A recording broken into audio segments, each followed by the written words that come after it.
हमारी एक छोटी सी फैमिली थी। हम दो भाई और एक बहन थी। मेरी माँ एक संघर्ष करने वाली औरत में से थी। उसने अपने जीवन में बहुत कुछ परिवर्तन देखा था। मेरी माँ की शादी एक गरीब परिवार में हुई थी, लेकिन मेरे पिताजी बहुत ही मेहनती थे। वे दिल्ली में आकर उनको कुछ काम तो नहीं आता था, पर कपड़े सिलाई का काम करना जानते थे। उनको कटिंग भी नहीं आती थी, उनकी अल्ट्रेशन बनाने से ही नहीं, उन्होंने अपने जीवन में बहुत कुछ बना दिया था।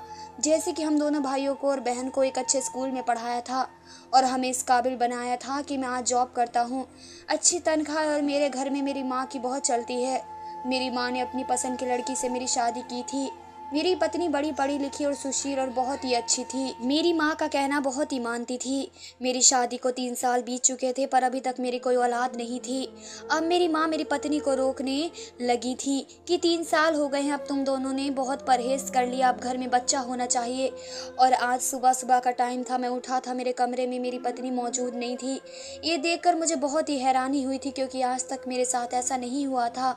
जब मेरी आँख खुलती, मेरी पत्नी मेरे कमरे में खड़ी होती थी, मुझे नाश्ते को पूछती थी, मेरा हाल चाल, मेरी तबीयत को पूछा करती थी। मगर आज पूजा मेरे कमरे में नहीं थी। हमारी शादी को 4 साल हो गए थे। पूजा ने कभी इस तरीकों को बदला नहीं था, मगर आज मैं कमरे में अकेला था, मुझे अजीब सा महसूस हुआ। मगर मैं जब बाहर आया तो ये देखकर बहुत ही ज्यादा हैरान हो गया कि मेरा घर तो आज बिल्कुल ही खाली था। मेरी माँ के कमरे का दरवाज़ा देखा तो वहाँ पे भी ताला लगा हुआ था। ये देखकर मैं बहुत ही परेशान हो गया, क्योंकि मेरे घर में आज तक ऐसी नौबत ही नहीं आई थी। आखिर मुझे सता छोड़कर ये लोग कहाँ चले गए थे? मेरे दिल में तरह तरह की बातें आने लगी थी। कहीं परिवार में किसी का देहांत तो नहीं हो गया? लेकिन ऐसा नहीं था कि देहांत होता ये लोग मुझे भी न बताते। मैं बाहर आया तो पूरा घर बिखरा हुआ पड़ा था, चोरी डकैती तो नहीं हो गई थी। मेरे दिल में ये बात भी घर कर गई थी। तभी घर के अंदर पूजा और मेरी माँ दोनों दाखिल हुई। उन दोनों पर नजर पड़ते ही मैं उनकी तरफ लपका।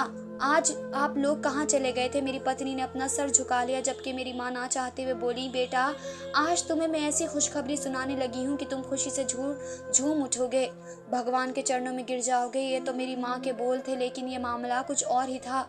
मेरी माँ तो बहुत ही खुश थी, लेकिन सास बहू के व्यवहार और तेवर में जमीन आसमान का फर्क था। मेरी पत्नी जितनी परेशान थी, मेरी माँ उतनी ही खुश लग रही थी। बेटा भगवान तुम्हें अब बाप बनाने वाला है, तुम जितना भगवान का धन्यवाद करोगे उतना ही कम है। मेरी माँ ने मेरे हाथ चूमे और फिर ये बात कही थी तो मेरा दिल जोरों से धड़क उठा। मैं बहुत ज्यादा खुश हुआ, मगर मेरी पत्नी के चेहरे पर कोई खुशी के आसार दिखाई नहीं दे रहे थे। उसने तो अपना सर झुका रखा था। मैं बहुत ही परेशान लग रही थी। मैंने अपनी पत्नी से पूछा, क्या तुम्हें औलाद की खुशी नहीं हुई? मैंने उससे सवाल किया। तभी सर झुकाकर अपने कमरे में चली गई तो माँ कहने लगी, बहू शर्मा गई है। मगर ये तो मैं ही जानता था कि पूजा शर्माने से ज्यादा परेशान लग रही थी। उसने मुझे कोई बात नहीं कही, मगर मैं उसकी आंखों को देखकर जान गया था कि पूजा काफी परेशान है। पूजा की परेशानी की वजह मालूम नहीं थी। मैं चुपचाप माँ के साथ खुशी तो मना चुका था, मगर पत्नी पूजा की वजह से दिल बहुत ही उदास हो गया था। मैं उसके कमरे में गया और देखा तो वह बाथरूम में जा चुकी थी। मुझे बात तक नहीं कर रही थी। क्यों नजरें चुराती, जैसे मैं उसका बहुत ही बड़ा मुजरिम हूँ। मुझे पूजा की ये बात पसंद नहीं आई थी, मगर इतनी बड़ी खुशी के मौके पर मैं उसे डांटना फटकारना नहीं चाहता था। मैं चुपचाप उसका इंतजार करने लगा। थोड़ी देर के बाद भी कमरे से बाहर आई। मैंने उससे पूछा कि क्या तुम्हें इस आने वाली औलाद की खुशी नहीं हुई? तो वह कहने लगी, मैं बहुत ही खुश हूँ यश, आप बिना वजह ज्यादा सोच विचार मत कीजिए। पूजा की बात पर यकीन तो कर लिया था, मगर ये बात मेरे लिए परेशानी करने वाली थी। मैं समझ नहीं पा रहा था कि पूजा को क्या बात बुरी लग गई है और कौन सी बात अच्छी लगी है। मैं चुपचाप बस अपनी माँ के तेवर देख रहा था, क्योंकि अभी ही थी जो मुझसे ज्यादा बात कर रही थी। मेरी पत्नी चुप हो गई थी। तभी माँ ने मुझसे कहा कि बेटे मुझे 15,000 दे दे, डॉक्टर ने मुझे मांगे हैं कि तुम्हारी पत्नी को पूरे 9 महीने तक बकरे की मीट का सूप पिलाना है। जब ये नहीं हो पाएगा, उसके अंदर जान नहीं आएगी। तुम ये देखते ही नहीं तुम्हारी पत्नी कितनी थकी थकी रहती है, उसे खून की कमी है। जब तक ये मीट नहीं खाएगी तब तक उसके बदन में खून नहीं बनेगा। इसलिए मैं चाहती हूँ कि उसके लिए ताज़ा बकरे का मीट लेकर आओ और उसका सूप बनाकर उसको पूरे महीने पिलाओ, तभी तो उसकी औलाद भी सेहतमंद पैदा होगी। माँ की बात सुनकर मुझे अजीब सा तो लगा था, माँ एकदम से कैसे बदल गई थी, जबकि वही तो अपनी बहू के बारे में इतनी परवाह नहीं करती थी। मगर आज कहने लगी कि मैं अपनी बहू के लिए बाजार से ताज़ा बकरे का मीट लेकर आऊंगी। ये वही माँ थी जो अपनी दूसरी बहू से कहती थी कि हमने भी अपने ज़माने में बच्चे पैदा किए हैं, मगर कभी आराम करने की इच्छा नहीं हुई। आज वही माँ मेरी पत्नी से कह रही थी कि बेटा अब तुम आराम करना, तुम्हें किचन में आने की ज़रूरत नहीं, तुम्हारे लिए खाना वगैरह खुद पकाऊंगी। माँ की इस बात ने मुझे और ज़्यादा हैरान कर दिया था। मेरी माँ तो इतनी नरम दिल नहीं थी। क्या मैं अपनी बहू से कह देती कि मैं तुम्हें खाना बेड पर ही ला कर दूंगी, लेकिन अब तो माँ के तेवर ही बदल चुके थे। कहने लगी कि मैं अपनी बहू को खुद ख्याल रखा करूंगी, इसी वजह से तुम्हें फिक्र करने की जरूरत नहीं है। माँ की बातें मुझे अजीब तो लग रही थी, मगर मैं नज़रअंदाज कर रहा था। खैर इस टाइम माँ ने मुझे 15,000 रुपये ले लिए और बाजार चली गई। बाजार जाने के बाद भी मैं पूजा से बात करने की कोशिश की, मगर पूजा कुछ अजीब सा व्यवहार दिखा रही थी। लगता था वह मुझे कुछ छुपा रही हो या फिर बताना ही नहीं चाहती हो, लेकिन मैं उससे ज़्यादा बात करके परेशान नहीं करना चाहता था। मेरे दिल में एक ही बात थी कि पूजा अपनी मर्जी से अपनी ज़िंदगी बिता रही है, खुश है, और इसी तरह हमारे आने वाला बच्चा भी सेहतमंद होगा। बस मेरी इतनी सी आरज़ू थी। मैंने पूजा से कोई बात नहीं की थी। शाम का टाइम था, 5 बज रहे थे जब घर के दरवाजे पर किसी के आने की आहट हुई। उस टाइम माँ अंदर दाखिल हुई। उन्होंने बड़ा सा काले रंग का थैला पकड़ा हुआ था। मैंने पूछा, माँ ये क्या चीज़ है? बेटे मैं मीट लेकर आई हूँ तुम्हारी पत्नी के लिए, आखिर उसका ख्याल भी तो रखना है। माँ ने बड़े अजीब अंदाज में ये बात कही थी। माँ के बारे में मैं ये शब्द कहता हुआ भी मुझे खुद शर्म आ रही थी, मगर पता नहीं क्यों मेरी माँ बाकी उन दिनों मक्कार और चालाक लगने लगी थी। उनके हर एक अंदाज से तेजी झलकती थी। खैर मैं चुप हो गया था। मेरी माँ ने वह काले रंग का थैला फ्रिज में रखते हुए मुझे सख्ती से मना किया कि ये मीट और कोई नहीं खाएगा, ये मीट सिर्फ मेरी बहू ही खाएगी और मैं उसी के लिए लेकर आई हूँ।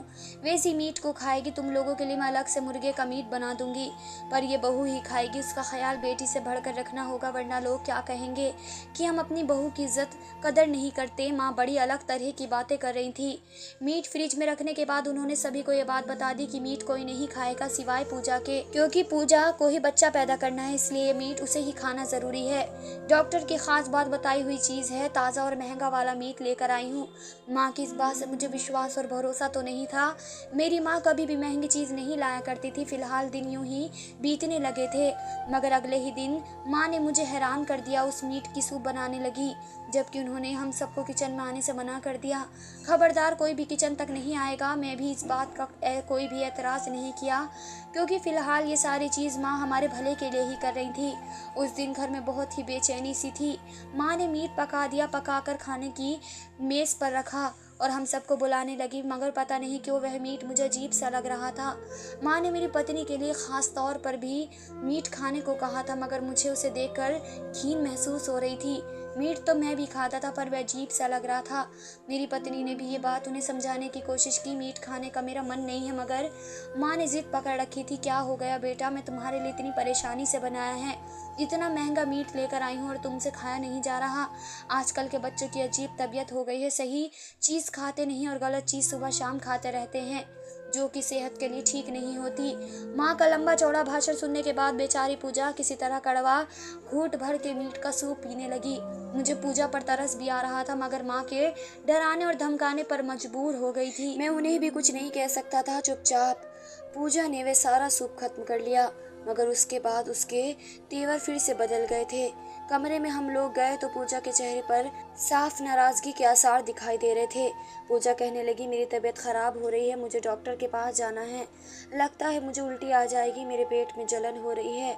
पूजा की बातें सुनकर मैं परेशान हो गया, मगर माँ बाहर खड़ी ये सारी बातें सुन रही थी। माँ ने मेरी पत्नी को तसल्ली देते हुए कहा, ऐसा कुछ नहीं है बेटे, उसका शुरू के दिन है, इन दिनों में औरत की तबीयत वैसे भी खराब रहती है, बार बार डॉक्टर के पास जाएगी तो उन्हें वह हो जाएगा, इसलिए अच्छा है कि बस अपना ख्याल रखो, आराम करो, तुम कुछ ही देर में ठीक हो जाएगी। मेरी पत्नी पूजा फिर चुप हो गई। उसका बस नहीं चल रहा था कि मैं भागकर डॉक्टर के पास पहुंच जाए, लेकिन मैं चुप हो गई थी। इंसान ज़्यादा देर अपनी जिस्म की तकलीफ बर्दाश्त नहीं कर सकता है। यही हफ्ता बीता था कि मेरी पत्नी की तबीयत और ज़्यादा अजीब रहने लगी थी।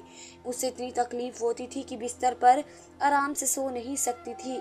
बार बार मुझसे कहती थी कि डॉक्टर के पास चलना है, अगर मैं डॉक्टर के पास रह गई तो मैं मर जाऊंगी। भगवान, तुम्हें मेरी फिक्र नहीं है, तो मेरे पति होकर मेरी बात पर यकीन नहीं कर रहे हो। आपको आखिर क्या हो गया है? मैंने अपनी पत्नी की बातें सुनी तो मेरा अंदर एहसास जाग उठा था। मैं उसकी तकलीफ और बातें जान गया था। तभी मैंने उसे गाड़ी में बिठाया और कहा कि चलो आज मैं तुम्हें अस्पताल लेकर ही जाऊंगा। माँ ने मुझे बहुत ही मना किया, मगर मैं नहीं रुका, क्योंकि ये हमारी पर्सनल मामला था, इसमें उनका बोलना जायज़ भी नहीं था। हम लोग गाड़ी में बैठकर मैं अपनी पत्नी को अस्पताल लेकर जाने लगा। उसे अस्पताल ले गया। मैं अपनी पत्नी का डॉक्टर के पास चेकअप करवाया। पता चला मेरी पत्नी डिप्रेशन और बेचैनी का शिकार थी, जिसकी वजह से हमारे बच्चे को भी नुकसान हो सकता था। डॉक्टर ने और ज़्यादा बताया कि मेरी पत्नी के खून में चर्बी बढ़ने लगी है, उसके लिए हमें अब कम चर्बी वाला खाना खाना होगा और साथ ही साथ थोड़ी बहुत एक्सरसाइज भी करनी चाहिए। ये बात सुनकर मैं बहुत ही परेशान हो गया, क्योंकि मेरी पत्नी तो बिल्कुल सीधी सादी थी, कभी उसे कोई ऐसी वैसी शिकायत नहीं हुई थी, मगर अब उसके बदन में चर्बी बढ़ने लगी थी। ये बात बड़ी खतरनाक थी। मैं घर आया तो मेरी माँ मेरा इंतज़ार कर रही थी। मुझे देखते ही कहने लगी, क्या बता दिया तुम्हारे डॉक्टर ने? तुम लोगों को भगवान पर विश्वास नहीं है, अपनी माँ पर विश्वास नहीं है। तुम जैसे लोग सिर्फ और सिर्फ बर्बाद होते हैं। देख लेना, मुझे ये बात की शर्त लगा लो, तुम्हारा बच्चा तुम्हारे लिए ठीक साबित नहीं होगा। उसे पता तो होने दो, उसे दुनिया में तो आने दो, तुम पछताओगे। अपनी माँ की बातों को तुमने नकारा है, इसलिए तुम बुरी तरह से पछताओगे। तो मैं अभी समझ नहीं आ रही है कि तुम किसी बुरे रास्ते पर चल पड़े हो, लेकिन एक बार तुम्हारी अपनी औलाद इस दुनिया में आ जाए तो तुम्हें समझ आ जाएगी कि तुम्हें कितनी बड़ी गलती की है। अपनी माँ की बातों को तुमने धुतकारा है, तुमने कितना बुरा किया है। माँ का व्यवहार तो पूरा का पूरा बदल चुका था। अब मैं यही उम्मीद कर रहा था कि माँ कम से कम एक हफ्ता हमसे बात नहीं करेंगी, क्योंकि जब भी उन्हें ज़्यादा गुस्सा आता था तो फिर से वे 1-2 हफ्ते से बात नहीं करती थी। अपना खाना पीना भी सब अलग कर देती थी, हमारे साथ बैठकर खाना भी नहीं खाती थी। मगर इस बार तो सब कुछ उल्टा दिखाई दे रहा था। रात होते ही माँ फिर से मीट का सूप लेकर आई और मेरी पत्नी को देने लगी। बोली, बेटा मैं उसे टाइम गुस्से में थी, मैंने जो भी बोला मैं उस पर शर्मिंदा हूँ, तुम अपना ख्याल रखो, हमारे आने वाले बच्चे का ख्याल रखो तो बहुत ही खुशी होगी। हमारे घर में एक नया मेहमान आएगा, हम कोई भी ऐसी बात नहीं करेंगे जिससे तुम्हें परेशानी हो। माँ का बदलता हुआ व्यवहार देखकर मैं परेशान भी था और हैरान भी। मैंने उस टाइम तो कुछ नहीं कहा, मगर अब मुझे उन पर शक भी हो चुका था। मैं अपनी माँ का पीछा करने लगा, उन पर नज़र रखने लगा। मुझे पता चल रहा था कि ज़्यादा टाइम माँ घर से बाहर बिताती थी, काफ़ी देर से घर से गायब रहती थी। इस बात ने मुझे और ज़्यादा चौंका कर रख दिया। अब मेरी माँ के बारे में मेरे दिमाग में गलत बात आ रही थी, और फिर मेरी पत्नी पूजा मुझे कोई बात नहीं बताती थी। मैं उसके ज़रिए से भी कुछ जानकारी नहीं ले पा रहा था, इसलिए जो करना था मुझे खुद ही करना था। इसलिए अब मैं अपनी माँ पर गहरी नज़र रखे हुआ था। शाम का 7 बजे का टाइम था। घर में बहुत ज़्यादा चहल पहल हो रही थी। माँ हमेशा इसी टाइम गायब होती थी जब घर में बहुत ज़्यादा चहल पहल होती थी। किसी को माँ का ख्याल नहीं आता था, कोई ना कोई किचन संभाल लेता और बाकी जिम्मेदारियाँ भी उठा लिया करता था। माँ को किसी का ख्याल ही नहीं आता था। 7 बजे करीब माँ हम सबकी आंख बचाकर अपने कमरे में चली गई। मैं उन पर नज़र रखे हुए था। जब वे बाहर निकली तो खाली हाथ नहीं थी, उनके पास एक छोटा सा बैग था जिसको उन्हें अपनी साड़ी के पल्लू में छुपा रखा था। मैं माँ पर बार बार नजर रखे हुए था। अब मैं माँ को शक की नज़र से देख रहा था। वे दरवाजे तक आते हुए उन्होंने कोई 4-5 बार पलट कर देखा था, कहीं कोई मुझे देख तो नहीं रहा। घर से बाहर निकलते हुए उन्होंने उस बैग को खोला और उसमें से एक अलग कलर की चुन्नी निकाल कर अपनी साड़ी के ऊपर ले लिया। यह बिल्कुल रेड कलर का था।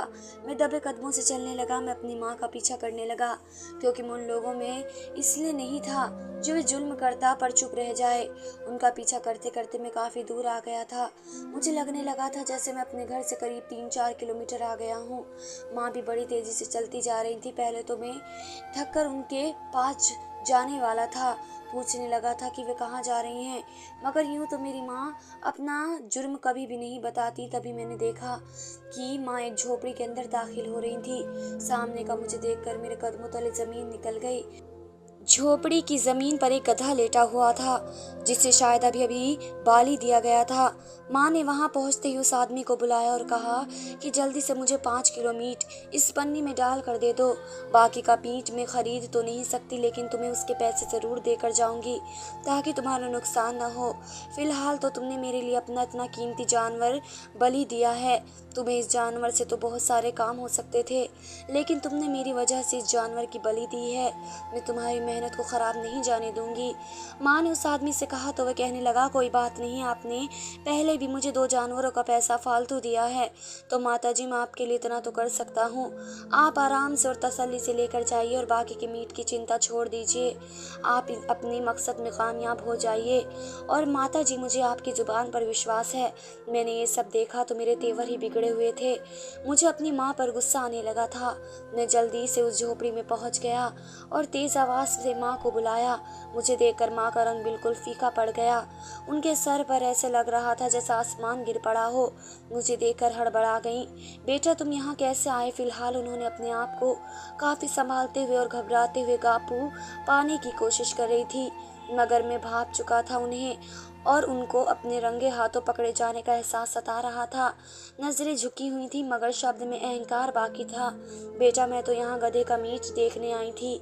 मैं तो सिर्फ इसलिए आई कि मैं अपने कुत्ते के लिए मीट खरीदने आई हूँ। तुम्हें तो पता है कि बाजार में मीट कितना महंगा है। माँ अब मैंने सब कुछ देख लिया है, तो बेवकूफ़ किसी और को बनाना। मैंने उनकी आंखों में आंखें डालकर देखते हुए कहा। वह भी मुझ पर झपट पड़ी। हाँ तो तुम्हें क्या लगता है मैं तुम्हें लोगों को बकरे का मीट खिलाऊंगी? मेरी मत मारी गई है। इस महंगाई के दौर में तुम्हारी पत्नी के लिए इतना महंगा मीट लेकर आऊं? तुम मुझे घर चलाने के लिए एक कौड़ी नहीं देती। 10,000 रुपये भी अपनी पत्नी के नाम पर निकाले थे। क्या मैं तुम्हारी पत्नी को उसी 10,000 रुपये में बकरे का मीट खिलाती? मैं तुम्हें पागल दिख रही हूँ क्या? वह भी तुम्हारी पत्नी के लिए बकरे की मीट लेकर आती। शर्म नहीं आती तुम्हें? माँ की बातें सुनकर मेरा तो पारा चढ़ गया। माँ आप इस तरह से क्यों बोल रही हैं? मैंने आपको कब पैसे देने से मना किया? आप जो कुछ भी कर रही हैं अपनी नफरत की वजह से। इसमें मेरा या मेरी फिर पत्नी का कोई गलती नहीं है। कि आपको भगवान से डर नहीं लगता? आपने जो भी कहा और किया उसकी उम्मीद आपसे बिल्कुल नहीं थी। बजाय अपनी गलती मानने के माँ मुझ पर ही चढ़ पड़ी थी। बेटा अभी तो तुम देख लेना कि भगवान तुम्हें कैसे दिन दिखाता है। तुम्हारी पत्नी जो बच्चा पैदा करेगी वह गधे का ही बच्चा होगा, इंसान का नहीं होगा। मैंने उसे गधे का मीट खिलाया है तुम पर। अब भगवान का श्राप होगा। तुमने अपनी माँ को झूठा साबित कर रहे हो ना? मैं तुम्हारे और उसके भले के लिए ये सब कर रही थी और तुमने बीच में टोक लगा कर ये सारी तपस्या भंग कर दी। मैं तुम्हारी पहली औलाद से अपने अंदर शक्ति लाना चाहती थी, लेकिन तुम्हें क्या? तुम्हें तो अपनी पत्नी और अपने बच्चे की पड़ी है। तुम अपनी माँ से क्या लेना देना है? तुम पत्नी को ऊपर रखते हो। अब देख लेना, अब तुम्हारा कोई खूबसूरत बच्चा नहीं होगा। इतना बदसूरत होगा कि दुनिया उसको देखेगी नहीं। ये कहकर माँ वहाँ से उल्टे कदम भाग खड़ी हुई। मेरी भी दिल कांप उठा था। मैंने माँ से बदतमीजी कर दी थी, कहीं कोई बद्दुआ न दे दे। मैं भी माँ के पीछे पीछे सर झुका कर चल पड़ा। दिल में एक डर था कि ये मैं क्या कर बैठा हूँ। अपनी माँ से ही लड़ पड़ा। क्या करता, उन्होंने हरकत ही ऐसी की थी। मेरी भी बर्दाश्त खत्म हो गई थी। मैं जल्दी से अपने घर पहुंचा। मेरी पत्नी बहुत तकलीफ से तड़प रही थी। मैं उसे यूं भी नहीं देख सकता था। मैंने उससे पूछा तो कहने लगी, मैं बहुत घबरा रही हूँ। जी चाहता है कि मैं अपनी मौत अपने हाथों से कर दूँ। मैं इस दुनिया में अपनी मोह माया त्याग देना चाहती हूँ, अपने आप को ख़त्म कर देना चाहती हूँ। मुझसे अपनी पत्नी की हालत भी देखी नहीं गई। मैं तो बस 2 पहियों के बीच पिस कर रह गया था। खैर मैंने गाड़ी महंगाई और अस्पताल में जैसे ही हम लोग पहुंचे तो मेरी माँ भी मेरे साथ आ गई, मगर बजाय अपनी गलती पर शर्मिंदा होने के वह अभी भी अपनी बात पर अटल थी। मैंने माँ से कहा, माँ मेरे लिए भगवान से प्रार्थना कीजिए। माँ मुझसे बड़ी गुस्सा और नाराज़ दिख रही थी और बार बार कह रही थी कि तूने मेरी तपस्या को भंग किया है। अब तू बहुत पछताएगा। थोड़ी ही देर में तू किसी को मुँह दिखाने लायक नहीं रहेगा। भगवान की मुझे हाय लगेगी। तेरा ऐसा बच्चा पैदा होगा जिसे देखकर दुनिया कांप उठेगी। मैं तो हमेशा इसी बात से डरता था, माँ बाप की बददुआ लग जाती है। मगर उस दिन मुझे पहली बार एहसास हुआ भगवान भी इंसाफ करता है। ये बराबर इंसाफ करता है। भगवान भी उसी की सुनता है जो हक और इंसाफ की बात करता है। मेरी माँ ने मेरी पत्नी को नफरत की आग में गधे का मीट खिलाया और अब शायद वे हमारा तमाशा देखना चाहती थी। मगर अजीब बात यह हुई कि जिस दिन हमारा बच्चा पैदा होना था उस दिन अस्पताल में मेरी माँ ने रोना धोना डाल रखा था। जब सब लोग माँ के पास पहुँचे तो वे अपना पाँव पकड़ कर बैठी थी। उन्हें किसी जहरीले जानवर ने काट लिया था। अस्पताल में इतना जहरीला कीड़ा कहाँ से आया जिससे मेरी माँ का पूरा पाँव नीला पड़ गया। इतना जहर फैल गया कि मेरी माँ के पाँव को ही काटना पड़ा, वरना शायद उनकी जान चली जाती।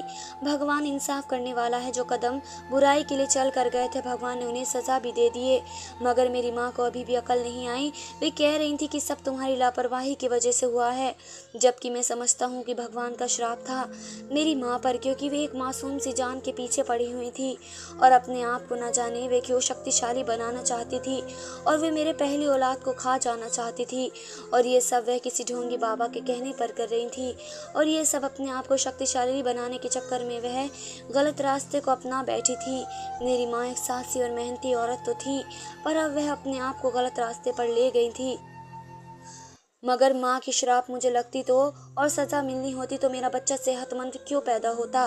शायद वह अपाहिज या लंगड़ा लूला पैदा होता, लेकिन मेरा बच्चा तो बहुत खूबसूरत और बहुत सेहतमंद पैदा हुआ। भगवान की कृपा है कि उसने मुझे मेरे सब्र का फल दे दिया और गुनहगार को सज़ा भी मिल गई थी।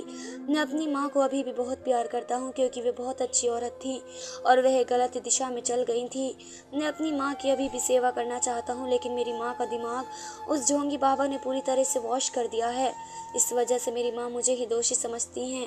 अब मैं आप लोगों से पूछता हूँ कि मैं अपनी माँ को कैसे समझाऊँ और उनका दिमाग फिर से कैसे वश करूँ। और मुझे अपनी माँ के अभी भी डर लगता है, क्योंकि मेरे बच्चे के लिए वे खतरा साबित हो सकती हैं, क्योंकि उनका दिमाग ढोंगी बाबा ने पूरी तरह से वॉश कर रखा है। अब आप लोग बताइए, मुझे इस सिचुएशन में क्या करना चाहिए? क्या मुझे अपनी माँ को अकेले छोड़ देना चाहिए या फिर अपनी पत्नी को और बच्चे को छोड़कर अपनी माँ की सेवा करूं? मुझे आप लोगों के विचार की बहुत ज़्यादा ज़रूरत है। आप कमेंट्स में ज़रूर बताइए। मैं बहुत परेशान आदमी हूँ। अगर आपको आज की कहानी पसंद आई है तो वीडियो को ज़रूर लाइक कीजिए और अपने दोस्तों के साथ शेयर भी कीजिए। और हाँ, अगर आपने अभी तक हमारे चैनल सब्सक्राइब नहीं किया है तो ज़रूर सब्सक्राइब कर लें। मिलते हैं हम अपनी कल की एक नई दिलचस्प कहानी के साथ। मुझ पर सदा अपना प्यार और सेहत ऐसी बनाए रखिए। सभी को मेरा प्यार भरा नमस्कार दोस्तों।